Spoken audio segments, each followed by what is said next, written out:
Hey everyone! So, welcome to what I'm calling Map and Compass 101. Today we're just going to be focusing on the map, not so much the compass, and yeah, let's go ahead and get started. So I'm here in Indianapolis, found a lovely flat space to lay my map down on.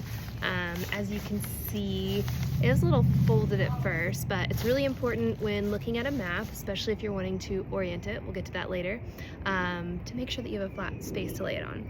So, something that I want to point out initially are these little brown lines that are happening on these maps. What are these little brown lines? Let me zoom in here. Maybe you can see them. They're kind of making all these weird little squiggly things, maybe coming to circles in some places. Some folks might know what they are, some may not. Some may have always wondered.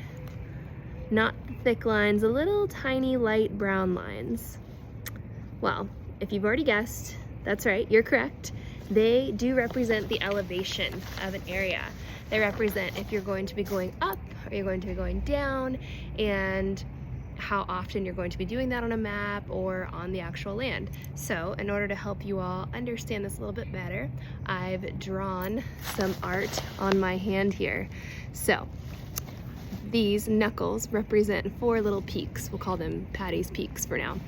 And the way that I like to demonstrate this is by laying my hand out flat to begin with. So a little hard to see because I'm having to put my hand up to the camera, and yes, that pinky is permanently like that, broken in a snowboarding accident years ago.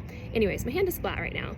Kind of represents the map. So let me show you the map one more time. Got all these weird squiggly lines when we lay it down flat. Here's that map again.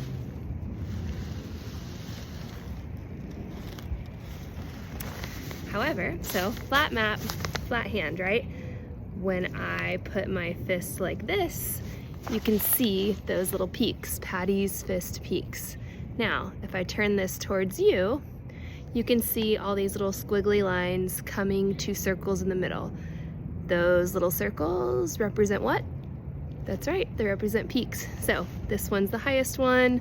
I'd say this one's the next highest, and that one, then the other one over there.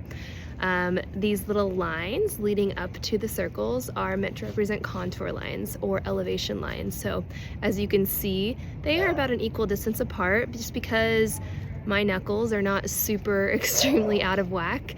And yeah, there's about, half a centimeter of space in between each line. Now, if you'll notice, the areas in between my knuckles here, where my fingers start, the space between my fingers, the lines are starting to get a little bit closer. It's because if I were to open up my fingers a little bit, have these peaks and my finger pointed down like this, they would be nice and steep. And these would represent what you might call a drainage or a gully, and this is where water would flow through. So give me a moment, I'll do an actual demonstration.